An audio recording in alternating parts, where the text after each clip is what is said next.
This is Ghost of Tsushima. It's a beautiful open world game set in the island of Tsushima off of Japan, part of Japan. Now, if you're like me, you may be a bit apprehensive on buying this game. When I saw it launch, I wanted to play it, but I have a bit of a love-hate relationship with Sucker Punch games. For those of you who don't know, Sucker Punch has most famously made, back in the PlayStation 2 days, the Sly Cooper games. They're legendary games. They did a great job on them. Other than that, really, we only know them for the Infamous games. I myself personally only ended up playing Infamous Second Son, and I played a lot of it, but when I look back upon it, which was 6 years ago, I really was not that impressed.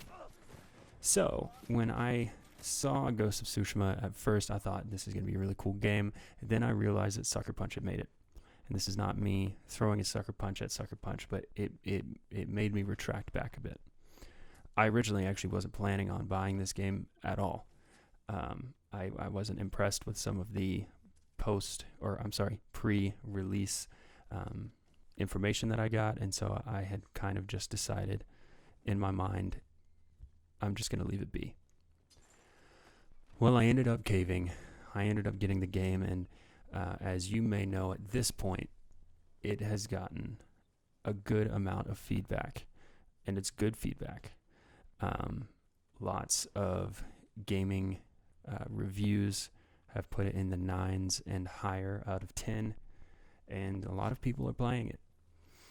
I'm here to just give you my input and feedback. I'm not being endorsed by Ghost of Tsushima or by Sucker Punch in any way, shape, or form.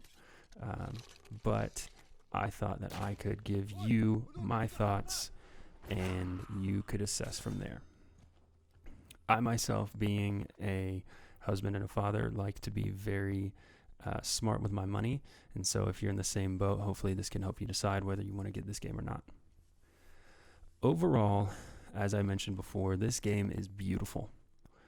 They really capture the beauty that is Japan in an open world setting, unlike much of I have ever seen in a game.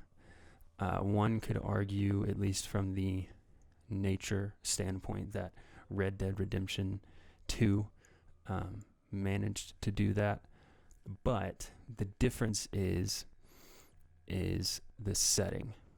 You are in the setting of a lush, fruitful island of Japan, and the colors, the scenery you get, it was a beautiful canvas that they were working with, and that alone makes the game incredibly enjoyable. As far as the feel of the game, it's actually very enjoyable.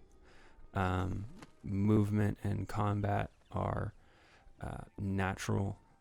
I would say that with a lot of games that are in the same genre of Ghost of Tsushima, of an action adventure combat type that's not a shooter, the combat in games like that can be very repetitive and boring.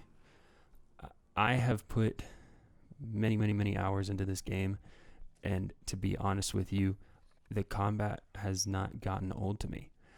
It's not just your simple press triangle to parry and instantly kill the enemy. There's some strategy involved. There's different enemies, and that's actually one thing that I wanted to dwell on. A lot of these games like this, when they introduce new enemies, more than anything, it kind of just pisses you off because the enemies aren't ones to be figured out. They're kind of just put there to annoy you. to just kind of kick you in the gut. With this game, it very much so is another strategy and way to approach the combat. And the reason why that is because in many past games, when you're introduced to new enemies, they are created to make your combat system more difficult. In this game, it's more so created to get you to think and strategize on how to handle this new or different opponent. And that is all tied together with the stances. Now, in this game, you have 4 different stances that you unlock throughout the game, and they play a huge role. So you really have 4 base enemies. You have swordsmen, guys who just carry swords. They're the most simple. You have men who have swords with a shield. You have spearmen, and then you have the brutes, I think is what they're called, the big guys. And you actually have a stance that works well against, well, and you also have the bowmen, but they're not really hand-to-hand combat. But you have a stance that works well against each one of those 4 enemies. So with your swordsman, your attacks, when you switch to that stance, your attacks actually work most effectively against those enemies. And same goes for the shieldmen and the spearmen and the brutes. And what this does is it as the player, you, in my opinion, if I have stepped into the shoes of a samurai and I'm going along this journey in this story, who is the best samurai on the island, I want to feel like that. I don't want the game to be easy, but I want there to be many different avenues and opportunities to get an edge over my opponent. And I feel like in Ghost of Tsushima, they did a really good job of just making you feel like this, just not overpowered, that's not the right word, but this incredibly skilled samurai. So that's for me, that was a big make or break, was the combat, and I think that they've done great with the combat. With the different stances, it doesn't feel repetitive like a block, parry, stab, or block, parry, subdue. So I commend them on that. Not to mention, when I play open world games, I typically, just with the way that my brain works, I'm very objective focused. And usually I don't explore as much of what the game offers outside of your main missions and the main story. I usually just plow through it. And I don't know if it's because this game is so pretty or what, but I have just felt such an inclination to explore. And the game really does reward you for that exploration with new gear, with new techniques, with fun new stories that you can embark on, new journeys and such.